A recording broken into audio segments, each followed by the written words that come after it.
என்னுடைய மயிலாப்பூர் தொகுதியில பிறந்ததாக கருதப்படும் ஐயன் திருவள்ளுவர் கோயிலின் திருப்பணியின் தற்போதைய நிலை குறித்து தங்கள் வாயிலாக அறிய விரும்புகிறேன்.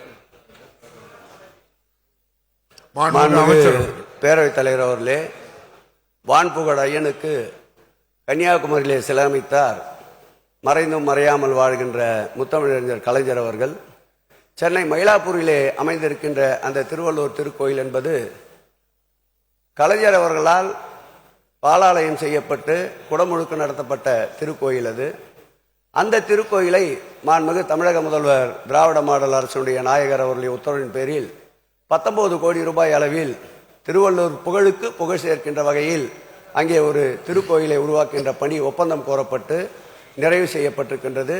இந்த மாத இறுதிக்குள் மாண்புமிகு தமிழக முதலமைச்சருடைய பொற்கரங்களால் அந்த திருக்கோயிலுடைய திருப்பணிகள் துவங்க இருக்கின்றது. திருவள்ளூர் கன்னியாகுமரிக்கு திருவள்ளூர் சிலைக்கு பெருமை சேர்க்கின்ற வகையில் மாண்புமிகு தமிழக முதல்வர் அவர்கள் அருமை அண்ணன் ஏவா வேலு அவர்களுக்கு விட்ட உத்தரவின் பேரில் 27 கோடி ரூபாய் அளவில் கண்ணாடி இழைப்பாலம் அமைத்ததை இன்றைக்கு உலகமே பாராட்டி கொண்டிருக்கின்றது.